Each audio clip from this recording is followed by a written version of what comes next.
Halo Sobat Fusmood, pernah nggak sih kamu ngerasa stuck di zona nyaman? Kayak hidup jalan terus, tapi kamu bingung gimana caranya naik level. Nah, hari ini aku mau set sesuatu yang powerful banget. Ringkasan buku Code to Great karya James Collins. Buku ini bukan cuma buat CEO perusahaan besar, tapi juga buat kita yang mau bertransformasi jadi biasa-biasa aja jadi luar biasa. Kalau kamu mau tahu rahasia perusahaan besar seperti Coca-Cola atau Starbucks, dan gimana prinsip ini bisa kita aplikasikan ke kehidupan sehari-hari atau bisnis kita sendiri, tonton sampai habis. Jangan lupa, kalau mau baca bukunya, link pembelian ada di deskripsi.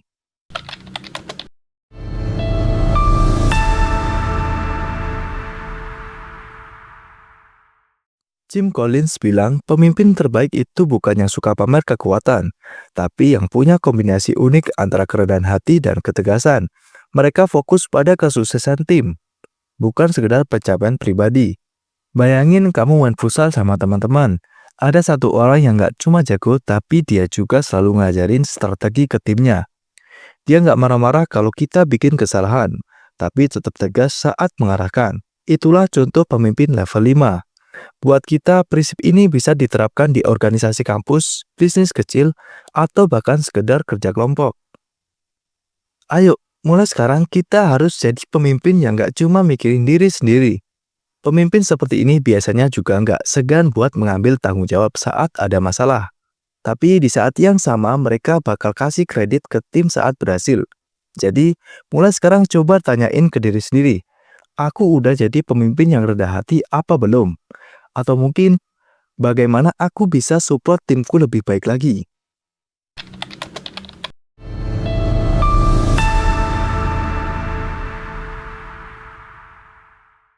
Di pembahasan yang kedua ini, sebelum mikirin strategi, pastikan kamu punya orang-orang yang tepat di timmu. Kalau enggak, semua rencana bakal berantakan. Bayangin, kamu bikin bisnis clothing line. Lebih penting punya partner yang ngerti fashion dan passionnya tinggi dibandingkan langsung nyari investor. Orang yang tepat bikin kamu nggak gampang nyerah saat ada tantangan. Misalnya, kamu punya bisnis makanan, dan kamu ngajak teman yang nggak terlalu suka dunia F&B buat jadi partner. Walaupun dia pintar, kalau nggak ada minat di bidang itu, kamu bakal kesulitan untuk bikin visi bisnis kamu jadi kenyataan. Ingat, orang yang tepat itu ibarat fondasi. Kalau fondasinya kuat, apapun yang kamu bangun di atasnya bakal kokoh.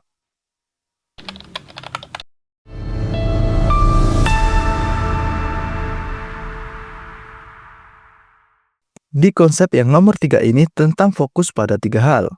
Apa yang kamu suka, apa yang bisa kamu kuasai, dan apa yang menghasilkan uang. Misalnya kamu suka bikin konten di TikTok, ternyata kamu juga jago desain grafis, dan itu bisa dijual jadi jasa. Nah, fokus di situ, jangan kebanyakan nyobain ini itu sampai lupa tujuan utamamu.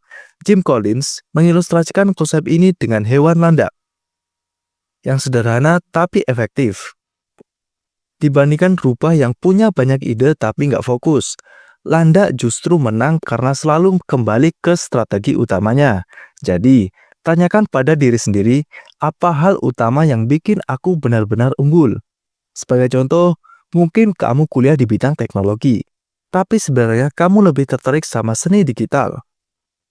Kalau ternyata seni digital bisa menghasilkan uang dan kamu menikmatinya, kenapa nggak fokus di situ dulu? Ini lebih efektif daripada memaksakan diri jadi rubah yang mengejar banyak hal sekaligus.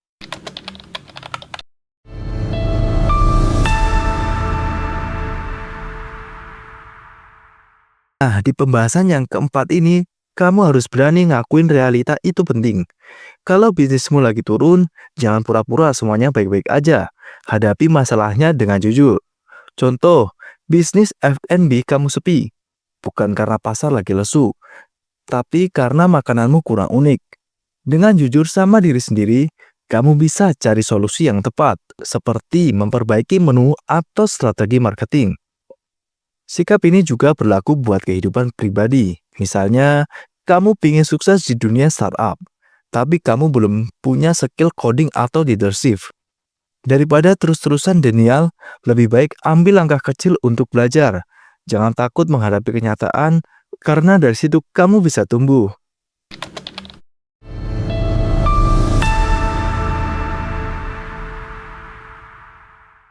Di pembahasan yang nomor 5, kesuksesan itu memang gak instan, kayak motor udah besar.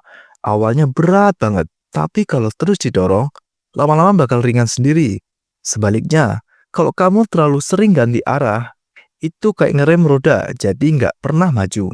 Misalnya kamu bikin konten Instagram, di awal mungkin cuma dapat 10 like, tapi kalau konsisten, lama-lama risknya bakal naik. Jangan gampang menyerah atau tiba-tiba ganti fokus. Jim Collins juga menekankan pentingnya momentum. Setiap langkah kecil yang konsisten bakal nambah energi ke roda bisnismu. Contohnya kalau kamu lagi bikin podcast, terus rajin upload setiap minggu, itu bakal bikin audiensmu makin loyal. Jangan tergoda buat berhenti hanya karena hasil awalnya belum sesuai ekspektasi. Gimana, menarik kan? Kalau kamu merasa ilmu ini relevan banget buat hidup atau bisnismu, pastikan kamu baca bukunya secara langsung. Link pembelian tersedia di deskripsi. Itu tadi ringkasan buku Go to Great. Buku ini nggak cuma ngajarin kita gimana jadi pemimpin atau pembisnis hebat, tapi juga ngajak kita buat refleksi diri. Semua orang bisa jadi great, asal tahu caranya. Kalau kamu suka konten seperti ini, jangan lupa like video ini, subscribe Husmut ID, dan tulis di kolom komentar buku apa lagi yang mau aku bahas di video berikutnya. Aku bakal baca semuanya. Thank you sudah nonton dan sampai ketemu di video